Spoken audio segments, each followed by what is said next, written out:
గౌరవనీయులు మన నియోజకవర్గాన్ని నేను లేనప్పుడు ఇన్ఛార్జిగా ఉండి సమర్థవంతంగా నడిపిస్తున్నటువంటి గౌరవ శాసన మండలి సభ్యుడు శ్రీకాంత్ గారు,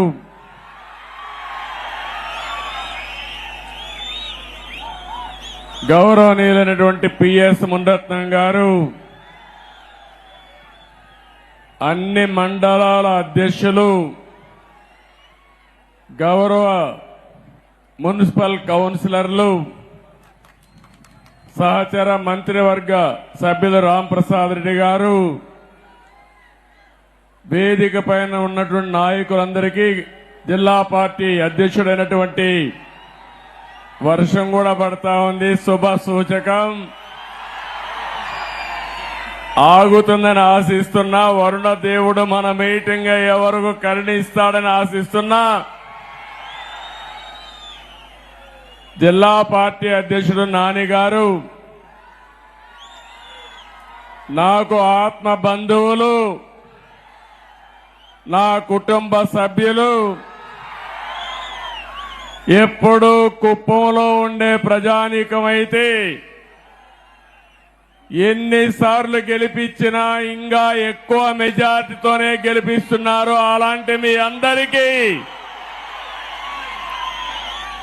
పేరు పేరున మనస్ఫూర్తిగా నా అభినందనలు, మనస్ఫూర్తిగా ధన్యవాదాలు. కుప్పంలో ఉండే ప్రజలందరికీ శిరస్సు వంచి పాదాభివందనం చేస్తున్నాను. ఈరోజు ఇక్కడికి నేను వచ్చాను. చాలా ఎన్నికల్లో నేను పోటీ చేశాను. ఇది 9వ ఎమ్మెల్యే అయ్యాను. 9 సార్లు ఎమ్మెల్యే అయితే 8 సార్లు మన కుప్పం నుంచే ఎమ్మెల్యే అయ్యాను. తిరుగులేని మెజార్టీతో గెలిపించారు మీరు. నా మీద ఒక విశ్వాసం పెట్టుకున్నారు. నేను వచ్చినా రాకపోయినా ఎన్నికల్లో మేము అండగా ఉంటామని మీ నిజాయితీ నిరూపించారు. నాకు మళ్లీ జన్మ అనేది ఉంటే కుప్పం ముద్దు బిడ్డగానే పుడతాను, మీ సేవ కోసమే ఉంటాను. అలాంటి అరుదైన అనుభవం ఈ నియోజకవర్గం. ఈసారి ఎన్నికలు జరిగాయి. 164 మంది ఎమ్మెల్యేలు గెలిపించారు. వైఎస్ఆర్ కాంగ్రెస్ పార్టీని చిత్తుగా ఓడించారు. 11 సీట్లే గెలిచారు. అంటే ప్రజాస్వామ్యంలో ఎవరైనా సరే విర్ర వీగితే ఇదే గతి పడుతుందని ప్రజలు నిరూపించారని చెప్పి నేను మీ అందరికీ తెలియజేస్తున్నా. ఎట్టు చేద్దాం? కాసేపు వెయిట్ చేద్దామా?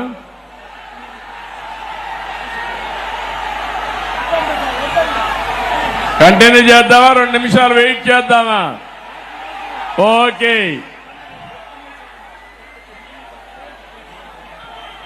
అలాంటిది మొన్న జరిగిన ఎన్నికల్లో ఒక హిస్టారికల్ ఎన్నికలు జరిగాయి. మన చిత్తూరు పార్లమెంటు చూస్తే 7 అసెంబ్లీలకు 7 గెలిపించి తిరుగులేని మెజారిటీ ఇచ్చారు మీరందరూ. రాష్ట్రంలో 25 పార్లమెంట్లో 20 పార్లమెంట్లో 7కు 7 గెలిపించారంటే ఇది ఒక చరిత్ర. 25 పార్లమెంట్లకి 21 పార్లమెంట్లు గెలిపించారు. ఈరోజు మీరందరూ ఒకసారి ఆలోచిస్తే ఈ యొక్క వైఎస్ఆర్ కాంగ్రెస్ పార్టీ ఒక అరాచక పార్టీ. అలాంటి పార్టీని ఇంటికి పంపించడానికి తెలుగుదేశం, జనసేన, బీజేపీ జట్టు కట్టాం. 4 పార్టీలు కలిసి పోరాడాం. ఎన్డీఏలో భాగస్వాములయ్యాం. అందుకే ఈ ఎన్నిక ఒక హిస్టారికల్ ఎన్నిక అని చెప్పి కూడా నేను మీకు తెలియజేస్తున్నా. ఇంకో పక్క ఈ ఎన్నిక ద్వారా రాష్ట్ర ప్రజల యొక్క భవిష్యత్తుని తీవ్రంగా రాయబోతున్నామని మరొక్కసారి మీకు విజ్ఞప్తి చేస్తున్నాను. ఎప్పుడు కూడా నా రాజకీయానికి కుప్పం నియోజకవర్గం ఒక ప్రయోగశాల. ఇక్కడ మొట్టమొదటి ఒక కార్యక్రమాన్ని ప్రారంభించి ఆ రోజు సమైక్య ఆంధ్రప్రదేశ్ లో, తర్వాత నవ్య ఆంధ్రప్రదేశ్ లో అమలు చేశాం. ఈ రోజు కూడా మళ్ళీ మీ అందరికీ హామీ ఇస్తున్నా. ఈసారి మీరు ఒక్కసారి ఆలోచిస్తే మనం ఎంపిక చేసిన ఎమ్మెల్యే అభ్యర్థులు చాలా బాగా చదువుకున్న అభ్యర్థులను పెట్టాం. యువతను తీసుకొచ్చాం.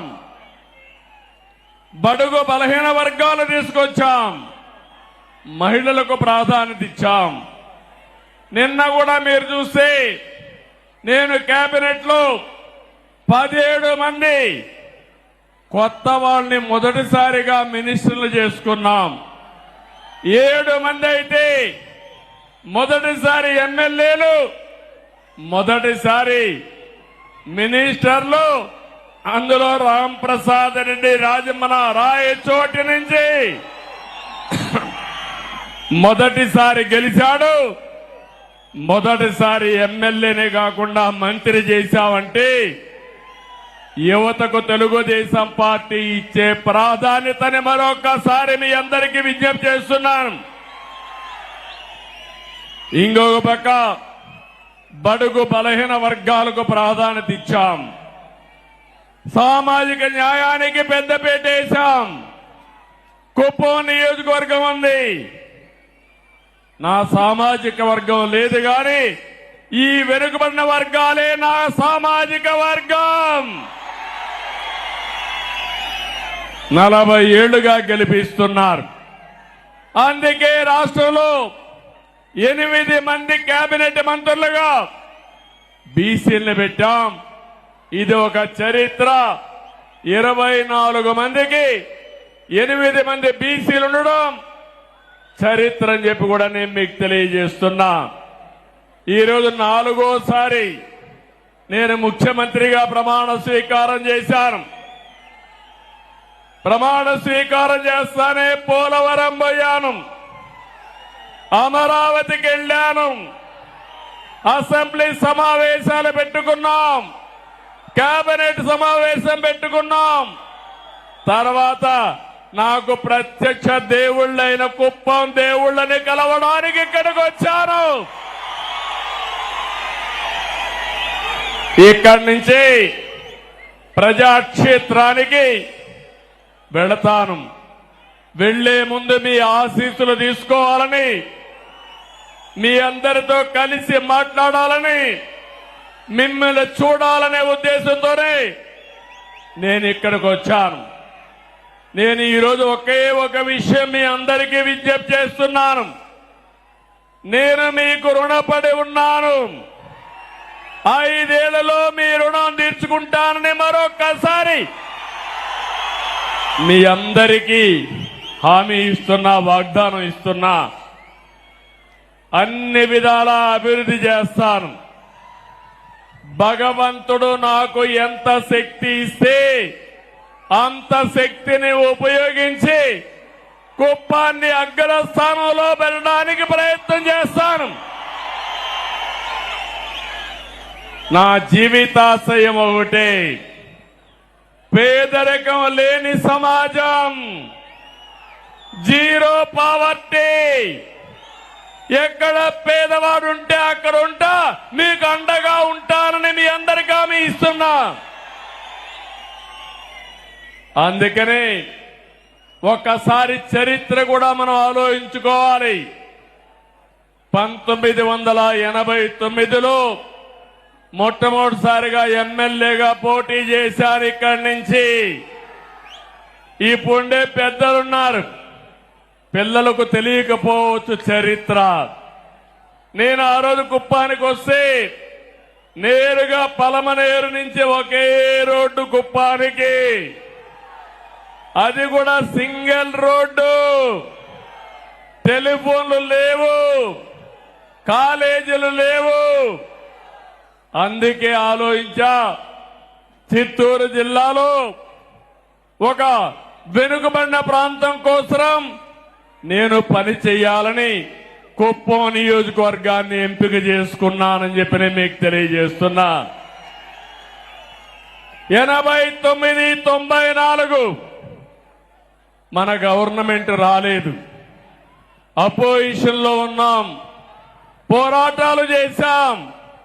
94 నుంచి 2004 వరకు మన ప్రభుత్వం వచ్చింది, అభివృద్ధి చేశాం. ఇప్పుడుండే అభివృద్ధి మీరు ఏ ఊరికి పోయినా, సిమెంట్ రోడ్డు అడిగినా, ఊర్లో వీధి దీపాలు అడిగినా, కాలేజీలను అడిగినా, ఏ అభివృద్ధిని అడిగినా దాన్ని ఎవరు చేశారంటే తెలుగుదేశం అని చెప్పే పరిస్థితిలో ఉంది. మీ ఎమ్మెల్యేగా నేనే చేశానని మీ అందరికీ సగర్వంగా విజ్ఞప్తి చేస్తున్నా. మళ్ళీ 2004 నుంచి 14 వరకు అపోజిషన్ లో ఉన్నాం, మళ్ళీ పోరాటాలే. 14 నుంచి 19 వరకు మళ్ళా అధికారంలో ఉన్నాం, అభివృద్ధిని పరిగెత్తించాం.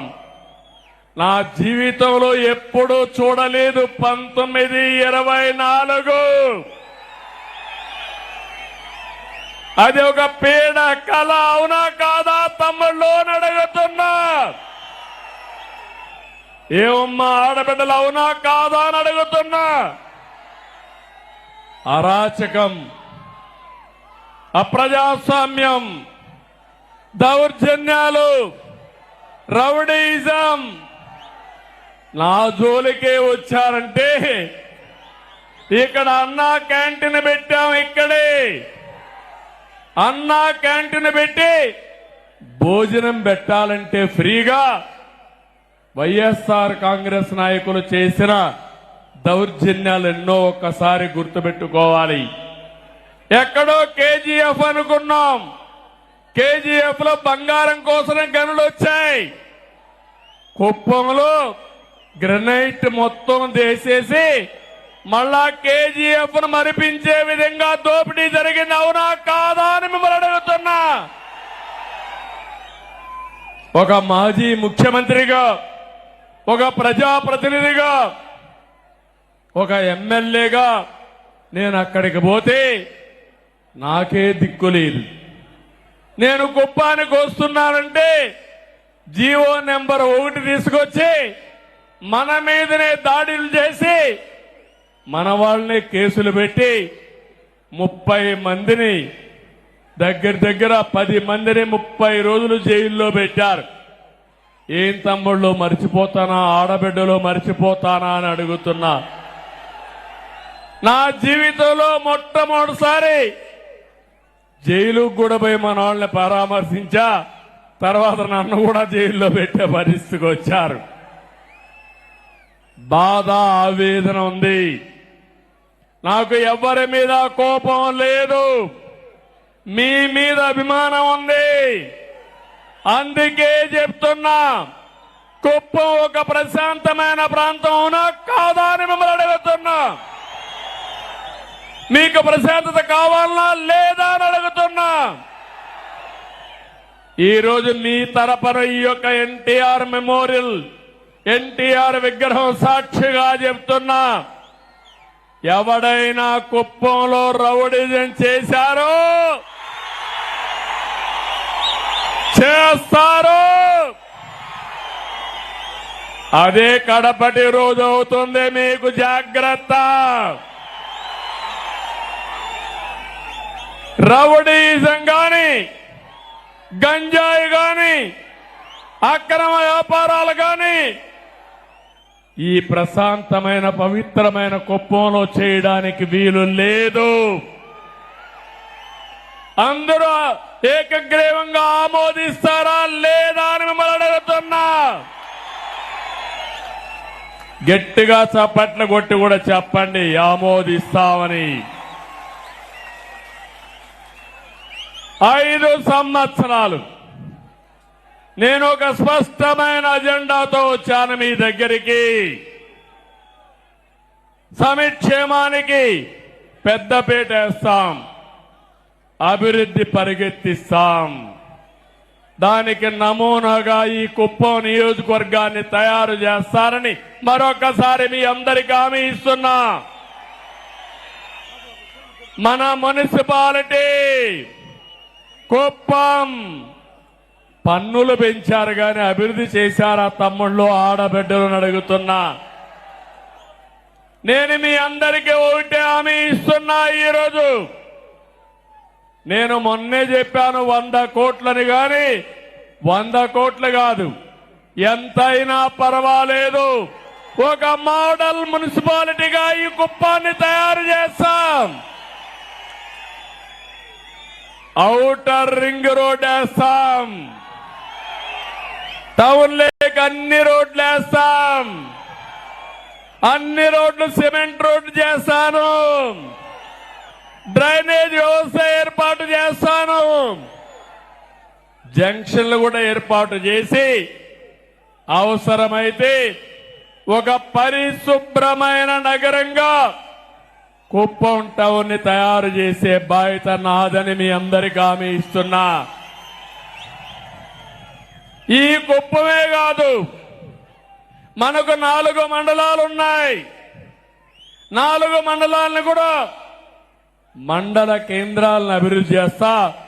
ఒక్కొక్క మండల కేంద్రానికి ఒక 10 కోట్లు తక్కువ కాకుండా ఖర్చు పెట్టి ఈ మండల కేంద్రాలను అభివృద్ధి చేసి ఆదర్శమైన టౌన్ గా చేసే బాధ్యత నాదని మీ అందరికీ హామీ ఇస్తున్నా. అన్ని పంచాయతీల్ని, మేజర్ పంచాయతీ అయితే 2 కోట్లు ఖర్చు పెడతాం, మైనర్ పంచాయతీ అయితే 1 కోటి రూపాయలు ఖర్చు పెడతాం. ఇవన్నిటికీ ఎస్టిమేట్స్ తయారు చేపిస్తా. పని ఈ రోజు నుంచే ప్రారంభం అవుతుందని మరొకసారి హామీ ఇస్తున్నా.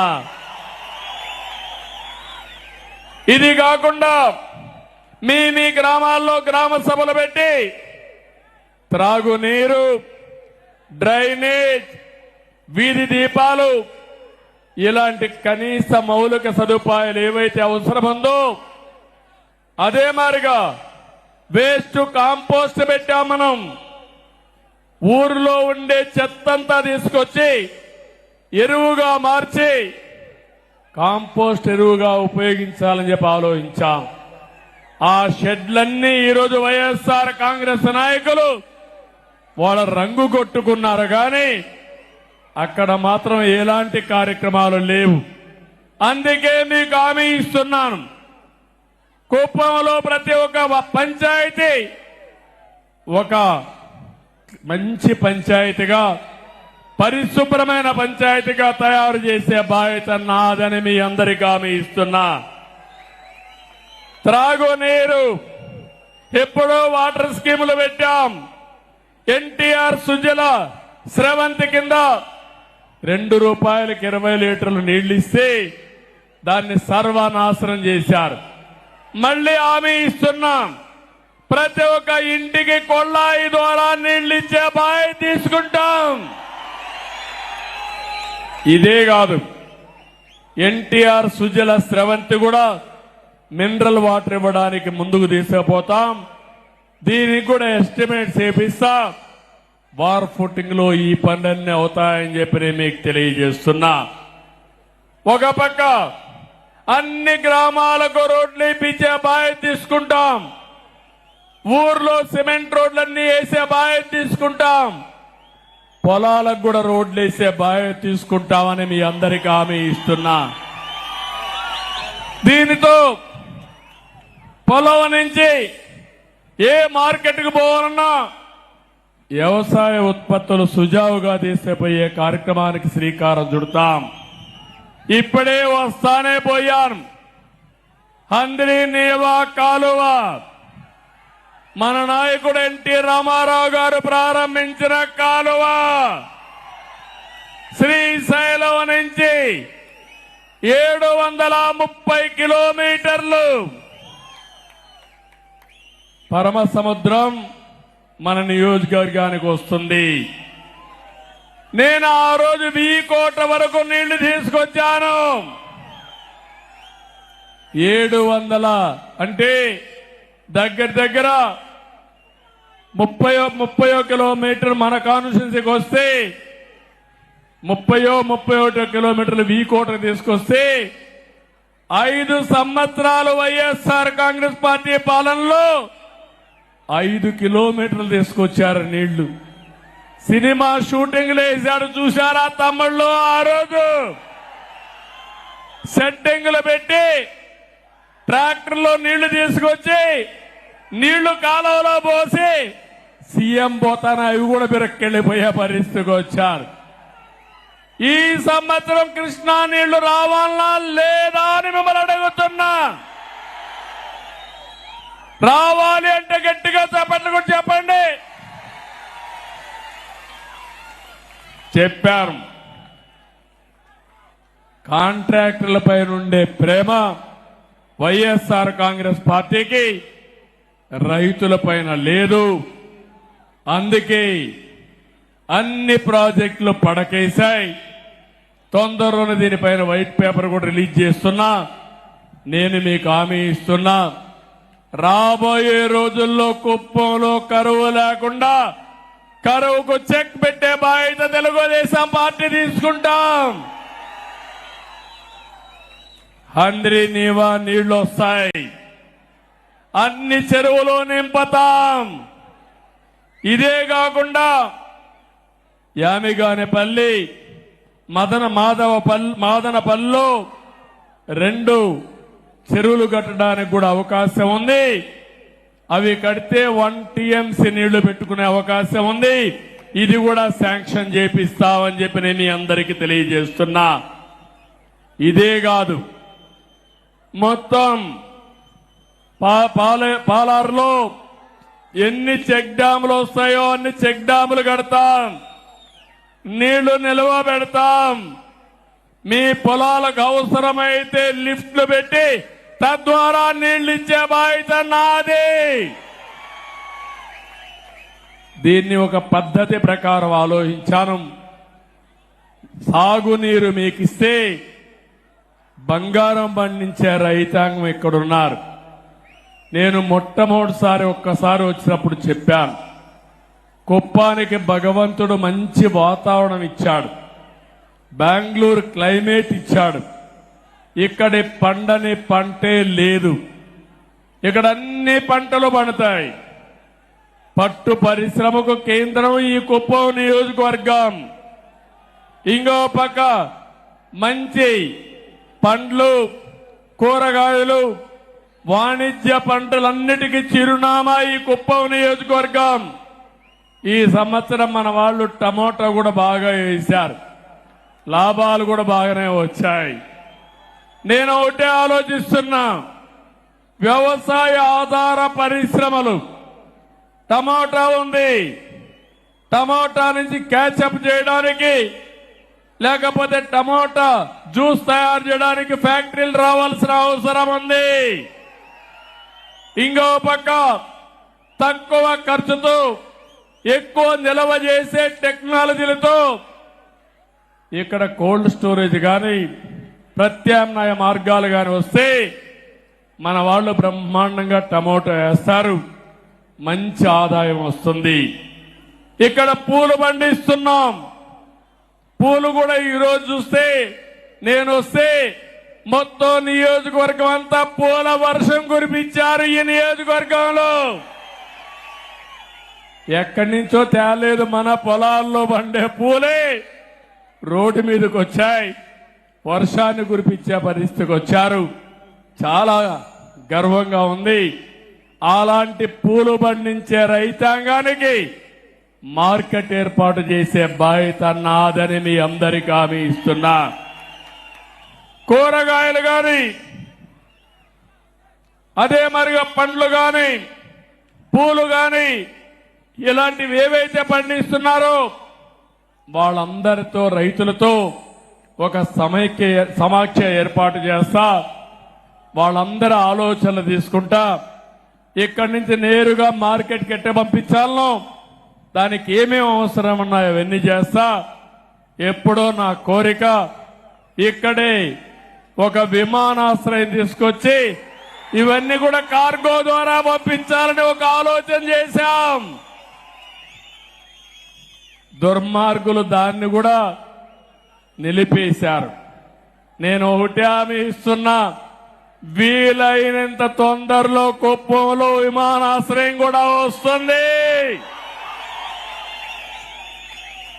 ఇక్కడి నుంచి మనం పండించిన కూరగాయలు ఎయిర్ కార్గో ద్వారా విదేశాలకు కూడా పంపించే ఏర్పాట్లు చేసే ఆలోచన చేస్తున్నాను. మనం కూడా ఎవరన్నా రావాలన్నా, మనం వెళ్లాలన్నా చిన్న చిన్న ఫ్లైట్లు కూడా వస్తున్నాయి. అవి కూడా వస్తే లాజిస్టిక్స్ పెరుగుతుంది. ఇటు బెంగళూరుకి, అమరావతికి, చెన్నైకి ఈ యొక్క ఫెసిలిటీ వస్తుందని చెప్పి కూడా నేను మీకు తెలియజేస్తున్నా. ఇంకో పక్క నేను ఒకటే వ్యవసాయంలో మీ అందరినీ కోరుతున్నాను. ఒక పక్క ప్రతి ఒక్క ఎకరాలో వాణిజ్య పంటలు పండిద్దాం, గిట్టుబాటు ధర ఏర్పాటు చేసే బాధ్యత తీసుకుంటాను, మార్కెటింగ్ వస్తువులు ఏర్పాటు చేస్తాను. ఇంకో పక్క పాడి పరిశ్రమ మీరు గుర్తుపెట్టుకోవాలి. ఇప్పుడు నేను తొందరగా మీటింగ్ కూడా కంప్లీట్ చేయాలి. 5 అయితే మీకు జ్ఞాపకం వస్తుంది, మేము ఆవు పిలుస్తా ఉంటుంది మిమ్మల్ని అందరినీ. ఎందుకంటే పాలు పిండాలి, అది మీ ఎక్కడున్నా మీకు గుర్తొచ్చేస్తుంది.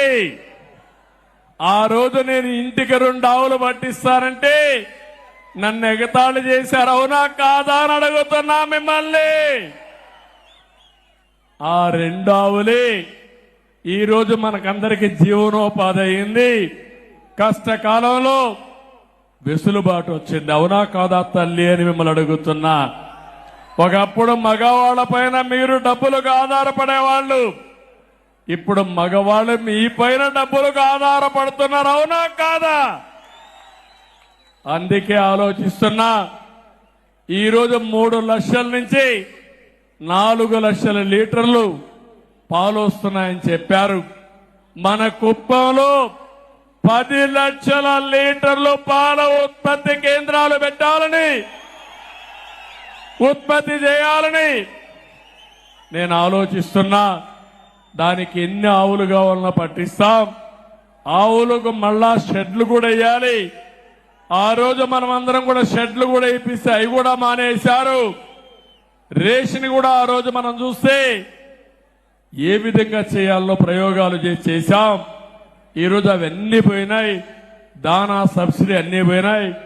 మళ్ళా ఇప్పిస్తా, మిమ్మల్ని ఆదుకుంటాను. పాడి పరిశ్రమ, కోళ్ల పరిశ్రమ, అవసరమైతే గొర్రెల పెంపకం కూడా ఏది లాభదాయకం అవన్నీ చేస్తాం.